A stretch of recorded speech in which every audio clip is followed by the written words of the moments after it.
So today we're holding the bottom of Mem Aleph, Mud Aleph, 141a.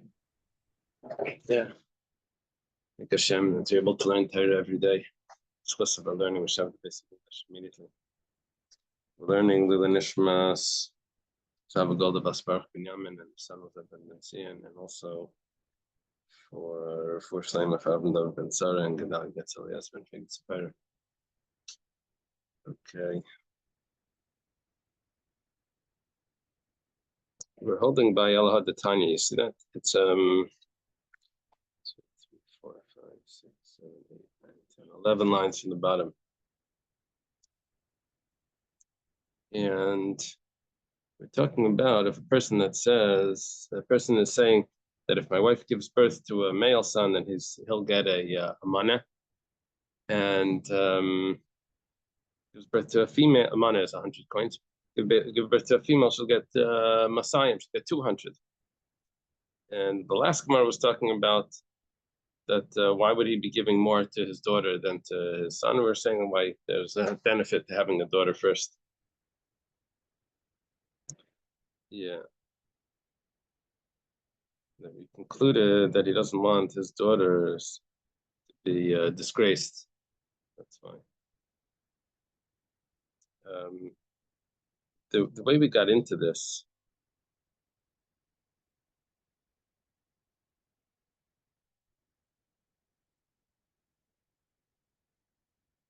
the reason why the Mishnah was discussing this was because the Mishnah was then going to discuss the tumtum. He says, if my wife has this, then it's going to be this amount. If she has a boy, it's this amount. The girl, this amount. What about a tumtum? That's how we got into this. But that Gemara is ignoring that right now. The Gemara now says, Elahad the Tanya. But this said it was taught in a Braisa, Yolda Zachar and Akeva. Someone is distributing his estate. He says that if she has a boy and a girl, my wife, right? She's probably pregnant. If she gives birth to a boy and a girl, then Hazachar Naitel Shisha Dinarim. The male, the boy should take 6 dinarim, and a Akeva Naitel Shnei dinarim, and the girl should take 2 dinarim. Now, a dinar, what we're talking about here is a dinar zahav, not a regular dinar. The dinar kesef is the regular dinar. That's also called a zuz. That's there's 100 dinarim, dinar kesef, in a mana. So a dinar kesef would be like $1, and a mana would be like $100, like $100 bill. Now,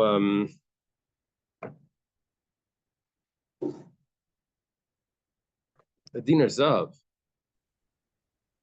we don't have a coin like this, but a dinar zav would be a $25 coin. Yeah, a $25 coin would be a dinar zav bill, $25 bill. So he's saying like this, that if the son should get 6 dinarim, that means 6 dinars zav, which that is 150 dinar kesef. It's a mana and a half. Yeah, because 25 quarters, right? 4 of them would be a mana. He's saying 6, so it's a mana and a half. And the keva should get half. Should get 2 dinars of. Where it says b'mai, what are we talking about over here? Here we're talking about someone that's giving his son more than last time we said that a person would want to give his daughter more. Now he's saying he's giving his son more. Amar Rashi says, Amrisa l'shmaita kameder Rav Kana, b'mesares the Amar. I said this over to Rav Kana, and I guess Rav Kahana was the one that responded that it was talking about the mesares, talking about the words were not in order, and it was supposed to say like this: the Amar Zachar Tchila Masayim. If his wife gives birth, maybe she's pregnant with twins, and if the boy is born first, then he's going to get 200. Nekeva acharav, and then the girl afterwards is going to get nothing. Nekeva tchila, this is what the father wants. If there's a girl first, then mana. She should get a mana. Zachar achareh, if there's a male afterwards, all right, okay, then mana. Then the male should get the 100. So as if the girl is born first, then they're going to split it equally. If the boy is born first, then he gets 200. And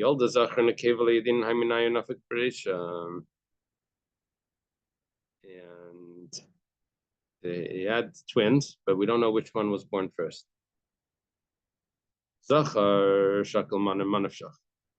The Zachar is going to take automatically a mana because he was never left out of this, right? He said if it's a girl first, then he should get a mana. If it's a boy first, then he should get 2 mana. So at least he gets a mana, right? Idach mana, let's say I have to read it. Idach mana, the other mana, avimamna matul besafik b'chalk, and then you have to divide it.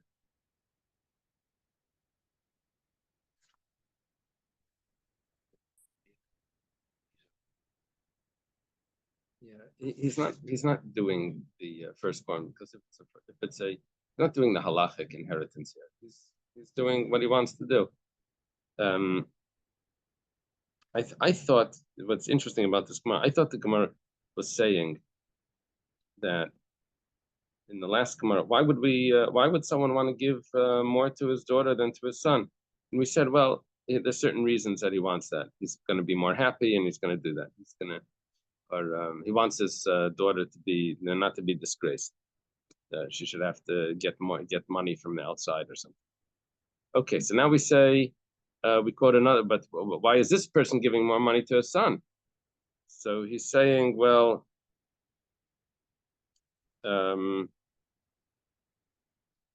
what he wanted to do was give more money to his son if the son was born first.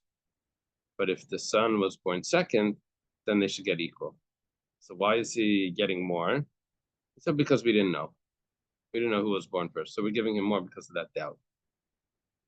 But if the daughter was born first, then he would get equal. That's what okay, so it's not really a kasha on what we were saying before, that a person wants his daughter to get, especially a firstborn daughter, he's going to want it to get. He's happy about that. Maybe the bas tchila, that's what it seems is going on.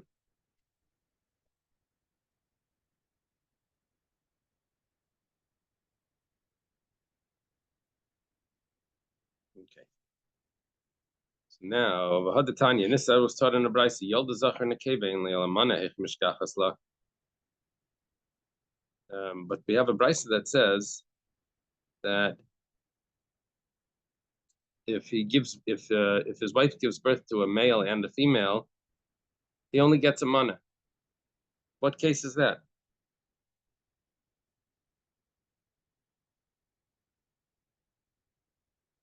Now we're assuming that this is a continuation of that other Brisa, where he wants to give out 2 mana. He owns 2 mana. He wants to distribute the 2 mana to his 2 children. How's he going to distribute depending on who's born first? And now it says that if he gives birth to a boy and a girl, he only gets a mana. Which case is that? You told me that there's 2 mana that's being distributed. Amar Ravina says b'mevasreini. No. This is a different story. He's not giving this mana to his children. This brisa has to be interpreted where he's giving the person that informs him. He's going to be so happy with the good news that he had a son. So he says, whoever comes to tell me that I had a boy and a girl, I'm going to give him a mana. I guess he wasn't in the delivery room. And he says, whoever comes to tell me the good news is going to get a mana. The person that's the bearer of the good news is going to get the mana. Titania, said in a brisa,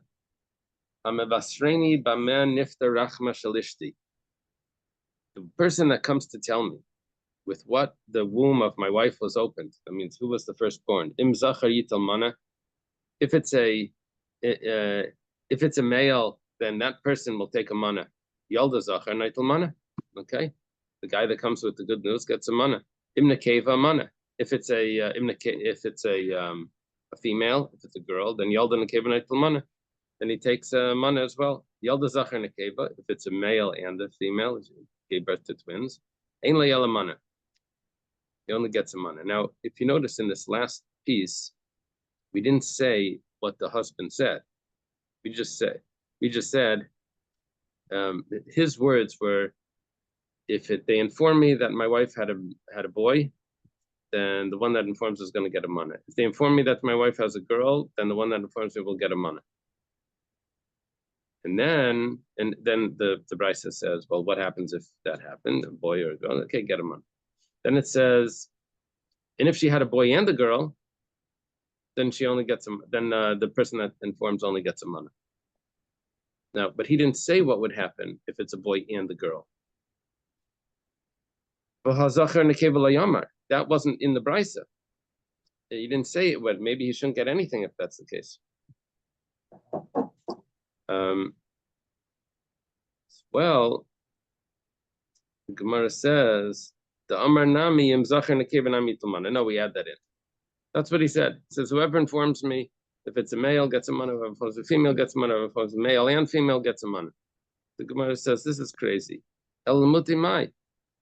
Why does he have to put in all the details if whoever informs him gets a mana no matter what?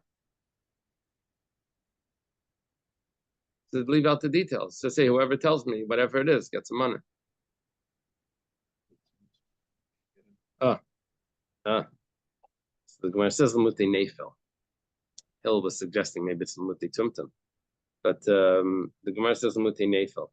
That means he was coming to exclude that you don't say if it was a miscarriage, you don't say a male or female, right? You don't use those terms for the miscarriage. For miscarriage, you would just say miscarriage, right? You don't say male or female, and that's what it's coming to exclude. That sounds like this is kind of like a ned there or something, right? He's trying to influence the outcome by promising a gift. Yeah, he's giving it because of his the good tidings. He's going to give it to whoever tells him. Yeah.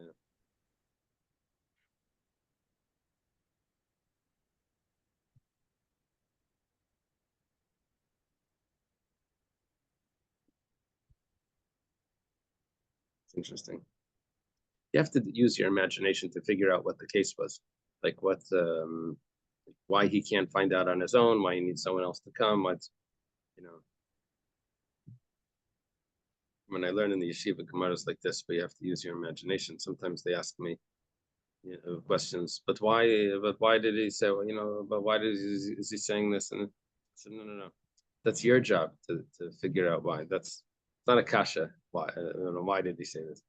It's our job to figure out what's the scenario that this one. Yeah, Naftali, you wanted to say something? Okay. I've been trying to figure out how this fits into this whole sugya in the Gemara. Well, it's the Gemara. Maybe this is after he's died, and they're trying to figure out what gift he wanted to give.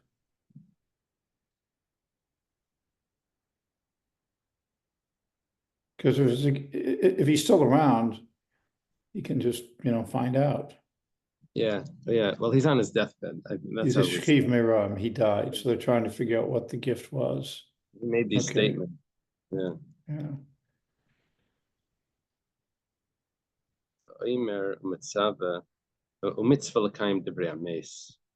Or it could be the Rashban gives us another option that it's a bari, he's healthy,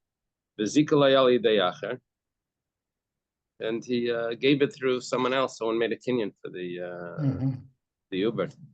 Yeah, we're about to get into a big discussion of it. This whole mission is problematic because he's giving it to a fetus, right? Not by the Mevasreni, not by the one that forming one. That's the field. Yeah. Okay, it says Hahud Amalu the Bisu. There was a person that told to his wife, Nechasai lahai d'ma'averes. All my possessions should go to the fetus that you're carrying. That's nice. Okay. Amar Rav Huna. Rav Huna says, have a mezakalu uber. He is giving a gift to a uber, and the rule is from mezakalu uber like kana, and a fetus can't acquire. So what he said is nothing. Said. Yeah, you can't give anything to an Uber. to a fetus. Rav Nachman asked the question to Rav Huna. They were friends. Remember, he said, Huna Amrali, right? That's how Rav Nachman would talk. Says, Ha'imram Yoldish di Zachar Yital Mana. Says, 1 second. Yolda Zachar Yital Mana. Our Mishnah. The Mishnah says, if a person says, if my wife gives birth to a male child, he should get a mana. Obviously, the wife is pregnant, and he is giving it to the fetus, and it says he takes a mana when he's born. He was mezakeh to the fetus. And how could Rav Huna say that you can't be mezakeh to the fetus? I have a Mishnah, our Mishnah, mamish our Mishnah that we just had, says that if a yolda zacha, naitel mana. Amalei, Huna says, Mishnah seinu eini yedei mishana. I don't know who's the author of our Mishnah. Don't bring me a raya from the Mishnah. I don't even know who wrote that. Well, the Gemara says that's okay. You got rid of the Mishnah by saying you don't know who wrote that. You go by some other opinion. Why do you say you don't know who wrote it? It's obvious who wrote it. It's Reb Meir. Damar. Reb Meir's original case was by a person tells a woman, you will be married. He gives her a coin. He says, you'll be married to me after your conversion. So Reb Meir said that was acceptable, even though she's not converted yet. So you see, Reb Meir could say that you can even give something to someone that's not in the world. That hasn't come yet. The Gemara says, well, that woman is in the world. She's not eligible yet to receive kedushin, but she's still in the world. And yeah, she has to wait for the conversion, but she exists. However, but the fetus is not considered in the world yet. Right? It's not a person yet. Wasn't born.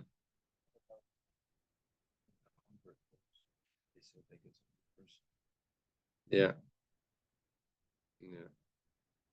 Spiritually. Let's say that this woman does the acquisition. Will it still be valid after conversion? That's what Reb Meir would say. Reb Meir says mekudeshes. Yeah. Hill is asking a question. Why does it say, according to this, according to Reb Meir, it says that a convert is like a born kat mishnayla dami, similar to a child that's born.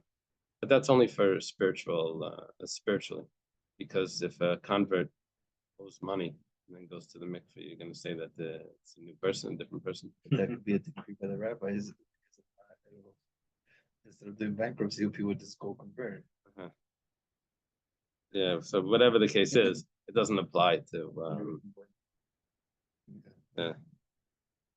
Why didn't Rav Huna say that it's a different opinion? Okay, so it's not Reb Meir. Let Rav Huna say that it's Reb Yosi, Damar Ubakani, the Tanan Uber Paisel Venamachal, the Reb Yosi. This is an interesting Gemara. If a Bas Yisrael, regular Jewish girl, marries a Kohen, so while she's married, her husband, the Kohen, is able to eat truma and feeds her truma. And also, of course, his slaves, his non-Jewish slaves, are also allowed to eat truma because kinyan kaspa, they're acquired by him. Basically, the whole family is eating truma. Then the husband passes away. So now, if there were children, right? If there were children there, then the wife continues to eat truma. The slaves continue to eat truma. If there's no children, then whoever owns the slaves, right? Whoever takes possession of them is will change the status, and the wife can't eat truma anymore.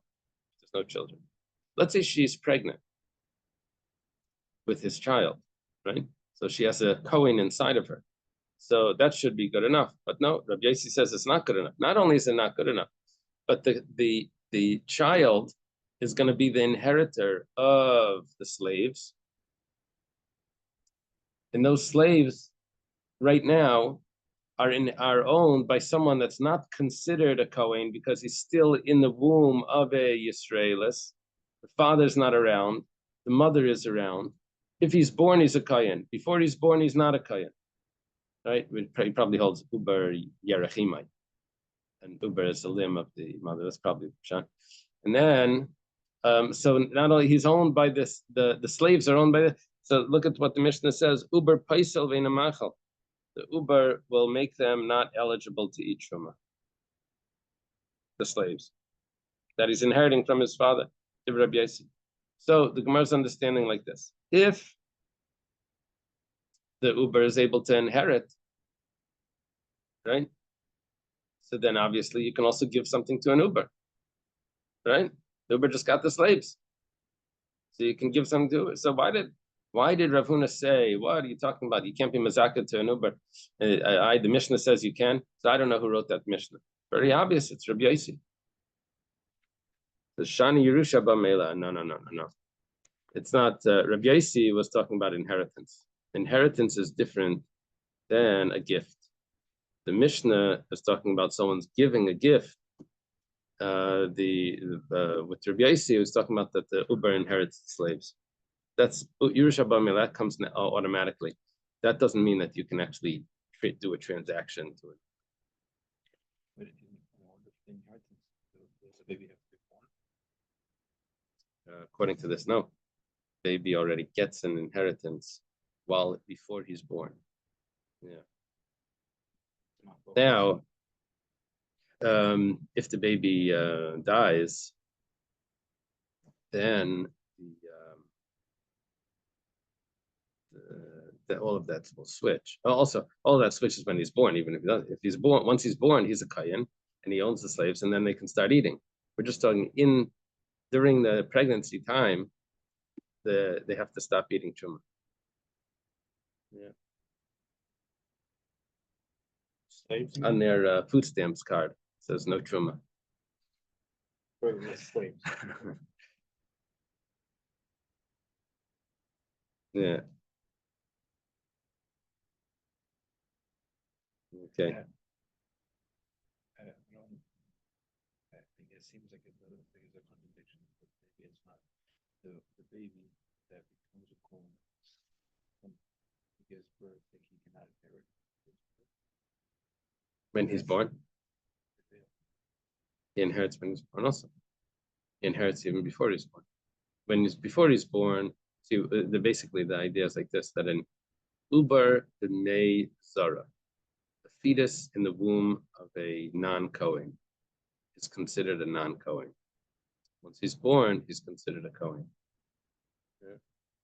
This contradicts what I would like to say. Is that I would like to say that the fatherhood starts by conception, motherhood starts at birth. I'd like to say that the child is already a Kohen from conception. If that would be what's the father's involvement in this is the conception.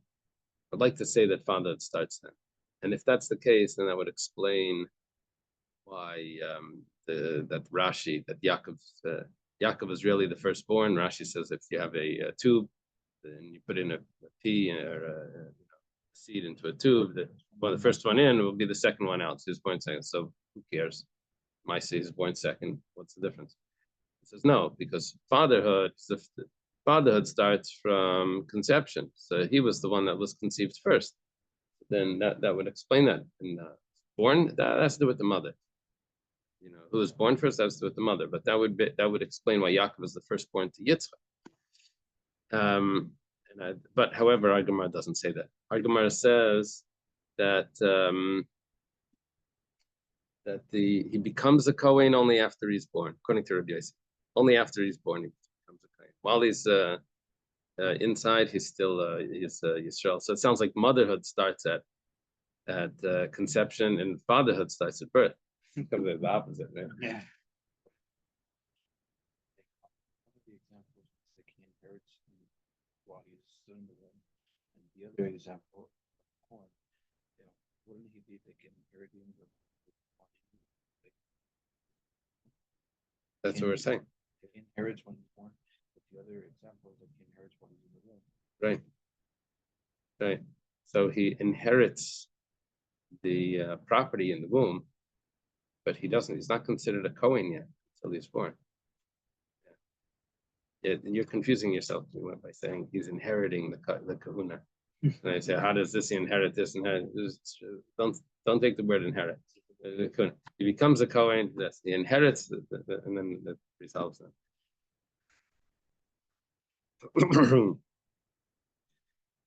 So, why didn't Rav Huna say it's the opinion of Rabbi Yechon ben Breika, the Malashna Yerusha V'Lashna Matana? The Tanan, Rabbi Yechon ben Breika says that a person can give to one of his inheritors all of the inheritance, right? Remember Rabbi Yechon ben Breika?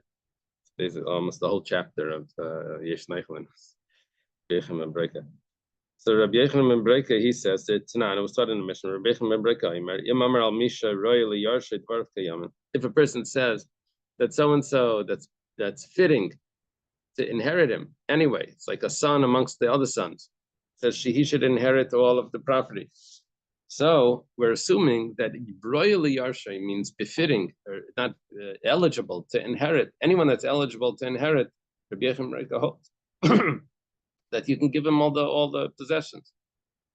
Let's assume that Rabbi Yechon ben Breika is also talking about someone eligible would be also the fetus.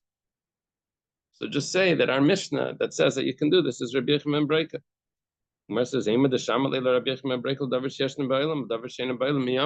We don't actually know this. You're making an assumption which we don't know. Rav Huna doesn't know that this is the opinion of Rabbi Yechon ben Breika, so he can't say that it's Rabbi Yechon ben Breika. He says, I don't know who it is. Rabbi Yechon ben Breika never said that clearly, so that a fetus can be given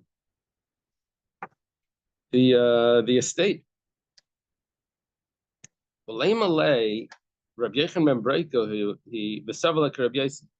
Why doesn't Rav Huna say that it's the opinion of Rabbi Yechon ben Breika that also holds like Rabbi Yossi? Now, Rabbi Yossi says that inheritance works to a fetus, right? Rabbi Yechon ben Breika says inheritance works to any member of that family that's eligible to inherit. You can adjust the inheritance to anyone that's eligible. So if we make a combination here between Rabbi Yechon ben Breika that says that you can give it as a gift or you can give it as an inheritance, it doesn't matter. And you combine that together with Rabbi Yossi that says it works for a fetus, then we'll have the author of our Mishnah. Combination of Rabbi Yechon ben Breika following Rabbi Yossi. Says it works for a fetus and it works also as a gift and it works for inheritance. Gemara says, how do you know Rabbi Yechon ben Breika also Rabbi Yossi? Right? We're asking Akasha, why didn't he say this? The answer is because it's not true. Right? We don't know that is true. So now the Gemara takes another approach. He says, why didn't Rav Huna say that our Mishnah is not talking about where he's giving the inheritance to the fetus? He's giving it to the one that informs him, like we did to another brisa. We had another brisa that says, what does it mean when it says that if my wife gives birth to a zachar and a nekeva, you should get a maneh? What happened to the two maneh? He said, no, we're not talking about what he owned. We're talking about we're giving it. We're not talking about giving the estate talking about giving a reward to the person that's coming to inform him of the good news, the bearer of the good tidings. If that's the case, let's say that's the pshat in our Mishnah. Our Mishnah says if a person says, if my wife gives birth to a boy, he should take a maneh. She gave birth to a boy, he takes a maneh. Who's the he? That pronoun he. It's talking about the guy that shows up and tells him. He is the one that's going to take the maneh. That says, Yihachi, if you want to learn the Mishnah like that, you're adjusting the whole Mishnah. That's not the way we understood it. And the reason why is because Tiktani Seifa. If you go further, now we're talking about over there that let's say it wasn't a male, it wasn't a female that was born, it was a tumtum. If that's the only child that's born, then Yerush Hakol, then he inherits everything.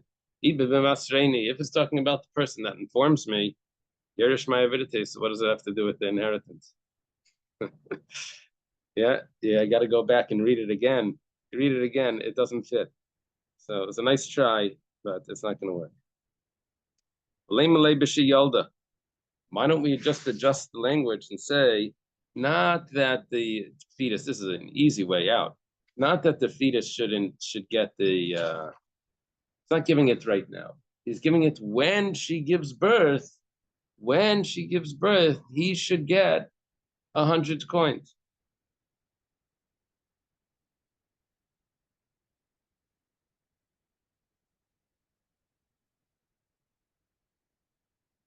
I think we would have to say, he's saying it after she gave birth.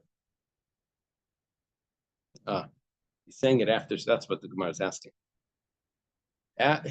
He doesn't know what she had, because you have to imagine something over here, that she was in some other, he had to run on a business trip somewhere, and he's out of the country, and he's saying, but she already had child. So that's a totally different story. Rav Huna could have gotten out of his problem. We had a kasha on Rav Huna from the Mishnah. Mishnah says, Rav Huna says that you can't transfer anything to a fetus. Mishnah says that if a person says, my wife has a male son, he should get 100 coins. So transferring to a fetus, kasha and Rav Huna, how does he do this?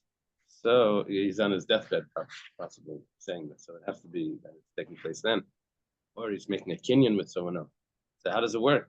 So Rav Huna responds, I don't know the author of that Mishnah. It's not my opinion. So we're saying, why did he have to say that? He could have said that the child was born already, and he's just not in the area, and he's transferring after it's born. So if that's the case, Yachi, the Tani Seifa, the Mamar Kol Mashatel Lish Yito, what we said, we're trying to figure out what happens over there if it's a tumtum.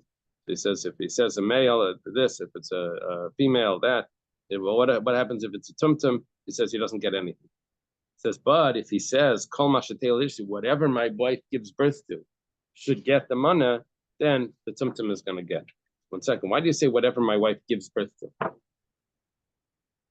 Should be Kol Shateled. It's not whatever my wife gives birth, whatever she gave birth to. If you're talking about that she gave birth. You would have said, when he gives birth, you receive what was also. When she gives birth? After the baby gave birth, he acquires to resolve the issue about the fetus acquired. Right. Right. We're saying though that maybe his statement was after the baby was already born. Right? Or it could have been before. I just said, when the baby is born. That's going to come up in a moment. That's coming up in the next moment. Wait, right here we're not holding that. Right here we're saying that the baby was born already. It said Kol Sheyaldami Baile. Whatever she gave birth, whatever was born should be, not whatever she will give birth to. Okay. Well, why doesn't Rav Huna say? Now this is what you were saying on top of Kufman Beis. The Amar Likishet. Maybe it says when she gives birth. This I thought it was the Gemara before. No, let's say he's not giving it now. He's giving it in the future when she gives birth. That's when the transaction takes place. He's giving it now for when she gives birth. Says, well, that's not going to work because Rav Huna letamei. Rav Huna has his opinion. The Amar Rav Huna says, even if you use that expression, it also doesn't work. Because at the time of the transaction, there was no one there to acquire it. So we can't say that that it's going to take place in the future. Yeah, it has to be able to take place right now. According to Rav Huna, it can't take place now, so it also can't take place in the future, unless the future is already here, right? Rav Nachman, because we have a statement from Rav Nachman, Hamazakalu, Balaykana, Likasheteled Kana. Rav Nachman says that if someone tries to give something to a fetus, it doesn't work. It's funny that Rav Nachman was the one that was asking on Rav Huna, and he himself holds the same thing. It's not fair.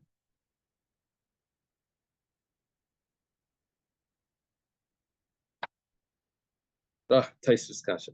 Very good. Taisvis on the last page. It says, you see the Taisvis on the last page. Eisver Nachman Ravuna Bim Taimer. Ad the parach of Nachman Ravuna Tixlei Lenafshei. He can ask the Kasha on himself. Yeah. You follow? Rav Nachman was contesting what Rav Huna says. He holds the same thing. So Rav Nachman, however, he holds that if someone tries to give something to an Uber, it doesn't work. But if you give something to the Uber for after it's born, then it should take effect. He holds that it does work. Taisvis answers that Rav Nachman had a kasha on Rav Huna because he holds that the Mishnah could be talking about likashetelet for after it gives birth.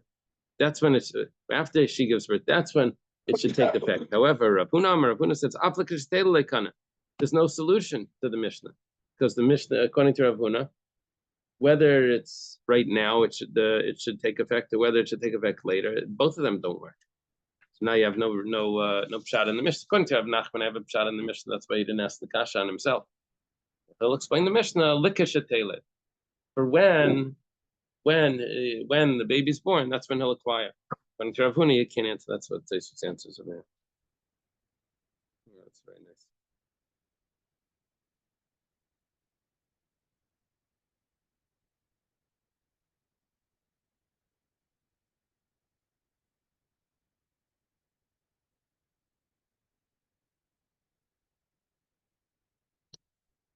It's interesting. Taisvis throws in another svara over there. It says that maybe Rav Nachman says that it doesn't work if he's giving something to an ubar, to a fetus that's not his own son. But if the fetus would be his own son, then maybe Rav Nachman would say different. So the Mishnah could be that it's talking about his own son. We would have to explain that svara like this: that when someone does a transfer to an Uber, he doesn't really know if that Uber is viable, if it's going to survive. So he's not really giving it with the full heart. However, if it's his own son, then he's giving it with 100%.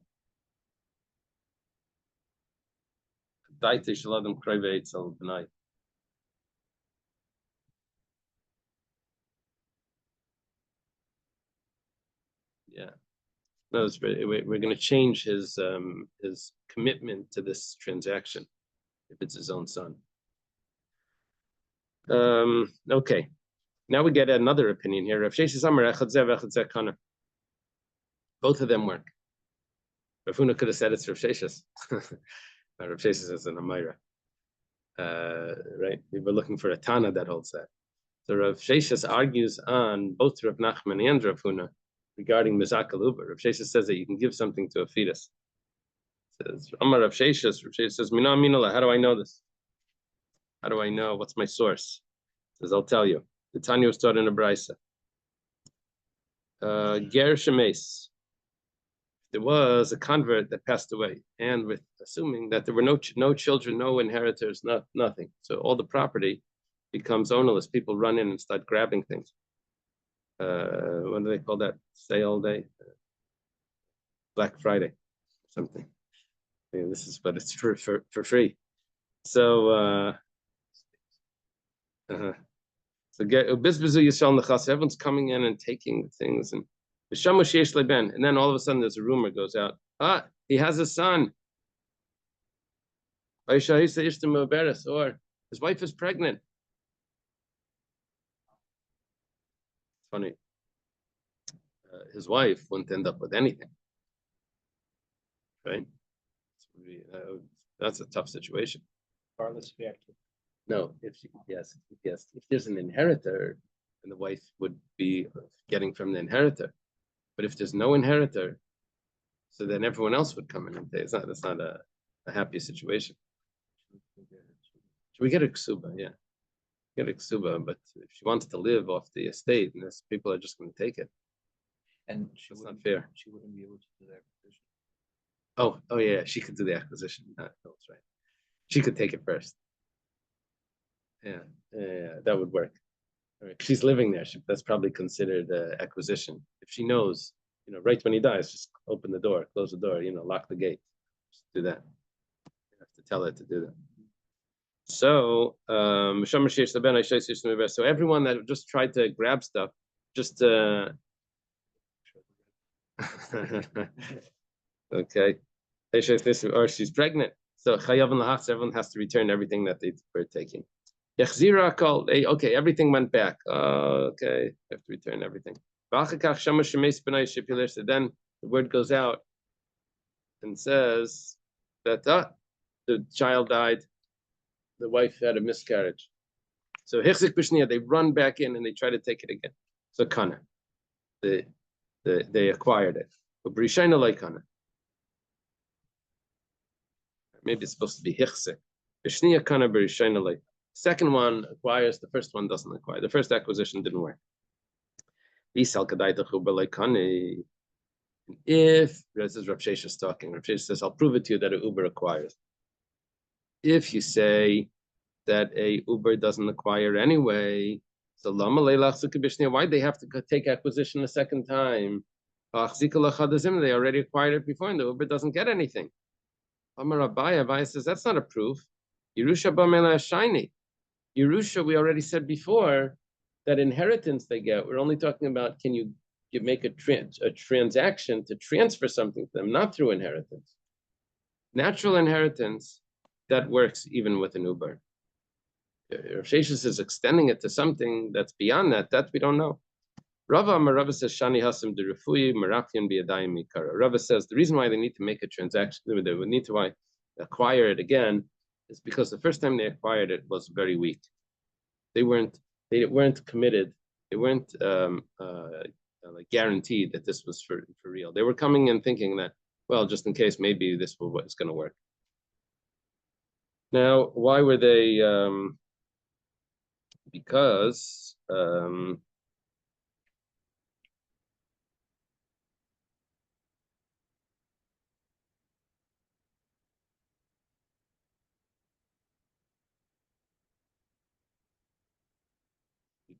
they knew that maybe there's an Uber there.